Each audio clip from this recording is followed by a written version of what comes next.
Did you know that Toyota Corolla is the best-selling vehicle in the world? With over 50 million units sold since 1968, over 12 generations, this nameplate is very recognizable for anyone who's ever looked at the vehicle before. And this is 2024 Toyota Corolla SE Hybrid.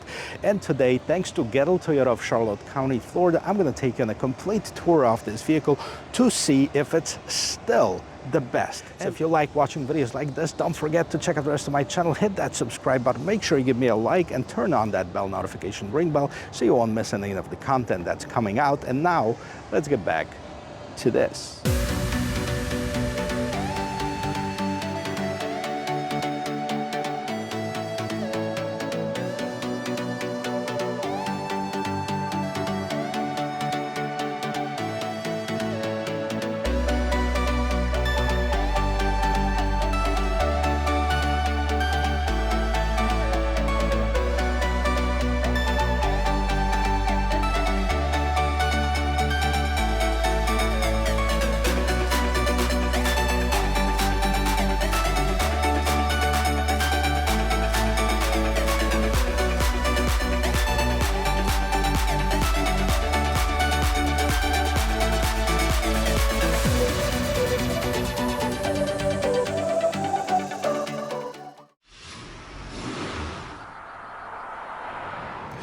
When you think compact sedan, you definitely think Toyota Corolla, Honda Civic, and Nissan Sentra. Well, Toyota Corolla is on its 12th generation. It's been made since 1968, sold over 50 million units worldwide, and it's definitely the best-selling out of the three. Now, Honda Civic sold 27 million, so about half of what Toyota Corolla did. But the competition is not sleeping. We have the Kia Forte, we also have the Hyundai Elantra. Let's see if Corolla still have what it takes to take the crown. And by the way, that's what Corolla means. It means a little crown. So let's see if it's still worth its name. As far as the design, I like the lights of it. They're very nice and aggressive. If you look at them on top, they have the daytime running lights, turn signals, and the LED headlamps.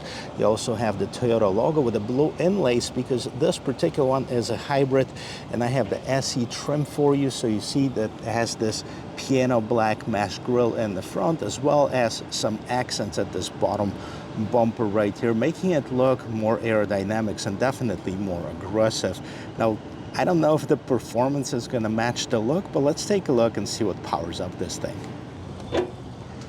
Underneath the hood, we'll find a 1.8-liter four-cylinder engine with the hybrid system, producing a total of 138 horsepower, 105 foot-pounds of torque.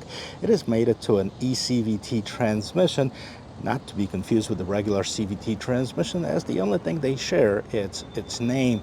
Now, underneath the hood, you won't find any noise insulation or sound insulation in here, and you still have this ugly prop stick, which I think could be improved upon. Now, what's really nice about it is the gas mileage, 43 on the expressway, 50 in the city, combined is 47. Well, most people don't buy compact sedans to race. That message obviously didn't get into Miami, because if you have ever been there, you'll see that those vehicles drive like Formula One on the 95 expressway. Now, it looks sporty, it definitely does, but that's pretty much where it ends as far as the performance of it. It's built more for efficiency, practicality, reliability. So let's take a look and see what we have. On this SE trim, you'll find an 18-inch wheels. They're nice satin black. 225/40 is the size of the tire. And let's take a look at the rest of it. All the window surroundings have been blacked out. Mirrors are color coordinated. You have the turn signal inside the mirror. No blind spot assist. It is available as part of the package, but not standard equipment. And at the bottom of the vehicle, you'll find this black trim piece. Overall, it looks pretty sharp, especially when looking into the back. You'll find this built-in decklit spoiler right here that's also color-coded. And as far as the taillights, you have the LED taillights, but as far as the turn signals and the reverse lights, those are still incandescent one. Overall, pretty sharp look. If you look down below, you'll find this different design of the rear bumper. It looks like a diffuser. You also have a dual exhaust on the right-hand side. And right here you can see this is an SE hybrid version of it. Let's pop the trunk. Let's see if there's any room for groceries there. Open this up. One thing to mention, you have the rear view camera, which I believe is a requirement right now in the United States. And underneath this floorboard, you have a little bit extra storage space. This particular one doesn't have a spare tire. It has a fix-a-flat, and you also have your tow hook in here as well. Now the seats fold down. You can see it's a 60-40 split. There is no release for the seats inside of the trunk, so you have to do it from the inside of the cabin, which we're gonna check out right now. Before we get inside, let's take a quick look at this rear door panel, which is all covered with the hard plastic, with the exception of this armrest right here. And nothing unusual about this. You have the speaker, you also have the window control and the door handle, of course. Getting inside of it, you'll see that both of the seats don't have any of the seat back pockets or storage options in there. And right in the middle console, you'll find two USB Type-C ports. There's a very slight bump in the middle, which shouldn't affect the comfort of the third passenger at all. And on the inside, you'll find the fabric. It is pretty durable. It looks good. It has a little bit of a design on it. And, you know, I sat in it. It's not the most comfortable or uncomfortable thing. It's just right there in the middle. You also have the middle armrest with the cup holders that's coming out in here. And if you have kids, you'll be happy to see that you can fit two child seats because you have those child safety tethers in there. Well, let me jump inside and see if I can fit inside of this back seat. Well, it is a compact sedan, so there's no huge expectations here, but I'm 6 feet tall. I have plenty of headroom, maybe about an inch or so above my head. I feel fairly comfortable. The shoulder room is good. Now let's take a look at the knee room. And yes, I know you might be tired of looking at my knees, but I just want to point out this is how much room you have in this compact sedan right behind that driver's seat, which is adjusted to my regular driving position at 6 feet tall. And before we jump in the front, there's one thing to mention, that this vehicle has grown quite a bit since its inception. Right now it's 182 inches long, which is much bigger than the first Toyota Corolla that came out. As you can see, the door handles are also color coordinated, and you can see those two grooves right here, and that means that it is equipped with the smart entry system. So as soon as I put my hand inside of it, the sensor picks it up and it unlocks the door so I can get in, of course, as long as I have the key somewhere on me.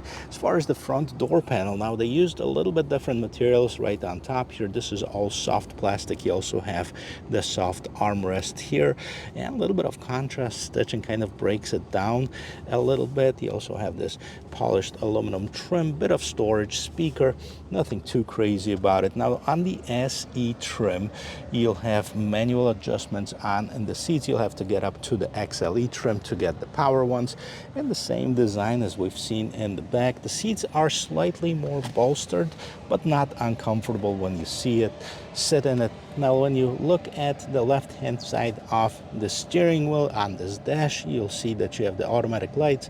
You can turn off your traction control, open your gas tank, and dim your lights as well. Now the steering wheel, you have the tilt and telescoping steering wheel, manual adjustment. Let me jump inside and I'll show you the rest of this interior. As you can see, the interior of this 2024 Corolla Hybrid is functional, but there's no thrills in it. There's no crazy lines or big screens or anything like this. As far as the dashboard right here, you have some soft touch materials in here, soft touch materials right on top of here, a little bit of this polished aluminum trim that's going on, and then you also have, of course, the vents that are on the sides and in the middle, regular size glove box. And then let's take a look at the steering wheel. Now on the SE trim, you'll get the leather wrapped steering wheel, which is good to the touch. It's just the right size. You have the big Toyota logo here, and then on the left hand side you can control what's going on in the little screen in your instrument cluster. You have your back button, phone button, volume button, voice control, and on the right hand side you have the controls for your cruise control, adaptive cruise control, as well as you can adjust the modes for your media and the stereo as well. You can go seek and track. Now behind, of course, you have the stalks for the lights, turn signals, and the windshield wipers on the other side. No pedal shifters are present here. The instrument cluster is definitely a more traditional side, so you have the analog speedometer and tachometer on both the right and left hand side, and the only thing that's digital is the display in the middle. I believe it's 4.2 inches diagonal, and you have some information as here. So starting with the stuff that's normally there, that's the temperature, the time, and now we have the total time. The vehicle's been running for about 6 minutes, EV driving ratio at 60%. And now let's see what else we have. We also can display the speed and the total distance to empty, 349 miles. This is always good to see, especially that the gauge is at about half the tank right now. What else do we have? We have the compass and the lane keep assist in the next screen, the media in the next screen. Then you have the tire pressure, the hybrid system, and the trip meter. And then you also have the safety system. Now this vehicle has the Toyota Sense 3.0, which includes the lane departure warning, pre-collision warning, sign recognition, etc. It does not have a blind spot assist. However, it is part of a different package or an option in its own. And then right here you'd see the messages, if there are any messages to display. So this is your instrument cluster, and let's move on to the infotainment system. Now you'll still have something that I've been complaining about Toyota for a long time. You have this huge bezel with the small 7-inch screen in the middle.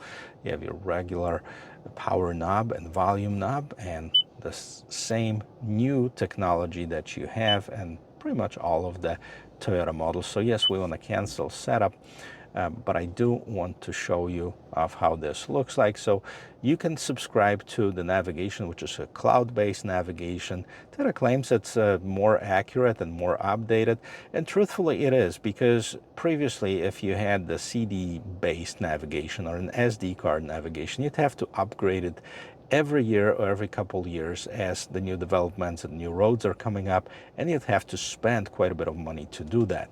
So by subscribing to it, you ensure that you have the latest, greatest, and the most updated maps. We can also use the Android Auto, Apple CarPlay. As far as your radio and your media, have the AM, FM, and Sirius XM. That's your available media sources, and then you can connect your phone. Obviously, you can do it via Bluetooth. So now as far as the vehicle information, you have the trip information, current and history. Now the vehicle's just been idling now since I've been filming it. 4.5 miles per gallon is the latest one, and this is obviously not true. And then you go to settings, personal info, Bluetooth devices, general notifications, display, sound, media, dealer info, etc. So if I wanted to connect my phone to it, let's see if it has the wireless Android Auto or Apple CarPlay. I simply switch it to a phone mode, says connect device, and then I'm going to be looking for this Toyota Corolla on my screen. Here my phone found Toyota Corolla. We're going to do pairing. Yes, it's matching the code. I'm going to hit OK here. And there you go. I am connected for calls, and let's see. Yes, we do want to connect the Android Auto and start it. And this is as simple as it is. You follow the prompts on your screen, 1, 2, 3, and you should be done. So we're going to deny contacts. All right, continue on your screen. And here it is, your Android Auto. Nice and bright display. Now I can also switch it to a different kind of a split mode, and you can exit it by selecting the Toyota logo right here. That takes you back to the factory screen. Now this is almost it. Now we're going to put it in reverse, and let's see how the reverse camera works. Now you can almost like feel and hear right away this drony sound that most of the hybrids make when they're in electric mode, kind of lets you know that, hey, you're in the reverse. The one thing that's really strange, that Toyota doesn't use the active trajectory lines. Now they're there, but they don't move as you move the steering wheel. And the quality of the camera, I think it could be a little bit better. It's still a little bit grainy, especially comparing with some of the other competitors. Move to the park, and then down below here, You'll have your vents and automatic climate control. Now, one thing I would like to see is a dual zone climate control. You have the single zone climate control. It is automatic, but unfortunately it doesn't have 2 zones, and you have a bunch of shortcuts at the bottom here. So this is for your air conditioning. Scrolling down, a bit of storage right here for your phone. No wireless charging on this particular one. However, you do have the USB Type-C port, regular shifters, you know, and you have the regular gears, and then you have different drive modes. And drive modes is sport, normal, and eco. Nothing crazy about it. Nothing really changes in that display. And then down here, you'll see cup holders, hold for your brakes, and then the electronic parking brake. A little bit more storage inside of this storage compartment here. Another USB Type-C, another 12-volt power outlet, and then going up to the mirror. Nothing crazy about it. No home link system. Right in the top console, you have your light controls, and then you have the illuminated vanity mirrors. This is the interior of it. Let's see how this hybrid drives. So what about the pricing of this 2024 Toyota Corolla?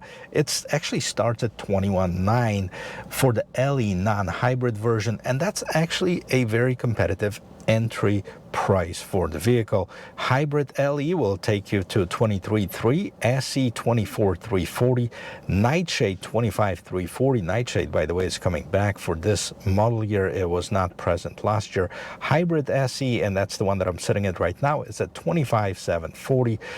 And then you have the XSE, $27,000. That's the sportier one. Hybrid XLE is the most expensive one, topping off at $27,050 starting MSRP. So anywhere from $22,000 to $27,000, you can get your own Toyota Corolla. Now, if performance is something that you want, you can also go for the Toyota Corolla GR, which starts at $36,000 but delivers 300 horsepower in less than 5 seconds, 0 to 60. You can also opt in for something that people argue that is Corolla or not Corolla, and this is a subcompact SUV that I reviewed recently, and that is, of course, the Toyota Corolla Cross. Now, of course, if you need more room. So for anybody that's looking for a Corolla, they can find something in their lineup. Let's take this vehicle for a quick spin. Definitely one thing to get used to is this droney sound when you back up. That's with any of the hybrid systems, at least with Toyota. Now, if we go around here, let's see as far as the turning radius. Stop the vehicle right here, turn the wheel all the way to the left. Let's make a quick circle. Not surprised at all. It is super tight. Of course, it is a compact sedan, so there's no questions that it is going to be very tight. As far as the suspension, let's do a little bit twist and turn. So it does have a little bit of body roll. It is softer, definitely. After all, it is a cruiser, not a racer, so it absorbs the bumps nicely. As far as the noise getting inside the cabin, now I am in the EV mode, so this vehicle right now is going on the electric only, and of course that is really quiet. If I accelerate and the combustion engine kicks in, we're gonna check that out, how that sounds. There you go. We got the combustion engine that kicked in, not bad at all. And let's see a couple bumps here. Again, I like the suspension, especially for a small vehicle like this. You don't feel those bumps very much. Now when they accelerate it, you can feel a bit of that engine vibration. You can also hear the engine noise that's getting into the cabin, and I think that it would definitely benefit if it had some of that sound insulation underneath the hood that you'll find at some of the competitors of the Toyota Corolla. But overall, it's not bad. It is a people mover, and over the years, people have been drawn to Corolla as a nameplate as far as the reliability, efficiency, durability of the vehicle, and the low cost of ownership, because it's not only about the purchase price, but it's what you spend on the vehicle after you purchase it, and that includes your insurance, your gas, and the cost of repair, of course, plus the depreciation. So if you look at Corolla, it checks all of the mark. It has a very good gas mileage, 47 combined with this hybrid system. It has a low starting MSRP. This one is about $25,000, so it's not bad at all, but it starts at about 23 as far as the hybrid, 22 as far as the non-hybrid. As far as the insurance, call your local insurance agent if you are looking for a vehicle as this to compare of how it compares to, let's say, Honda Civic, maybe Hyundai Elantra, or Kia. Now, I know that Kia has had some issues, and a lot of insurance companies are not even insuring them at the moment due to a lot of them being stolen. So I know a lot of insurance companies dropped them, at least the Rios. I'm not sure about Fortes. So, I mean, just keep that in mind. You know, as far as the warranty, 3 years 36, that's your regular warranty. 5 years 60,000 miles, that is your powertrain warranty. That's about the same as a Honda Civic, but not as good as the Hyundai or Kia. And as far as the performance, now, to be honest with you, all of them are going to be very similar. Now, as far as the 0 to 60, this vehicle is probably going to be about 9 seconds. Let's check out the acceleration here. It's gradual. You know, I get it up to about 50 miles an hour. That's about what I can do here on this side street. And I don't think 0 to 60 is that important, but it definitely will get you going and merge you in traffic if you need to. So, you know, all of those vehicles are going to be just about the same. As far as the technology, I think Toyota lags behind some of the other competitors as far as the screen size, some of the features that you'll find in technology. I would definitely like to also see a dual zone climate control versus the single zone. But overall, if you need the vehicle to get you from point A to point B and won't break your bank, this is definitely still a solid choice in my book. So guys, thank you very much for watching. I hope this video was helpful, and I hope you learned 1 or 2 things here. And if you did, show some support to the channel by hitting that subscribe button, give me a like, and turn on that bell notification, ring bell, so you won't miss any of the content that's coming out. And until then, I'll see you in my next video. Cheers.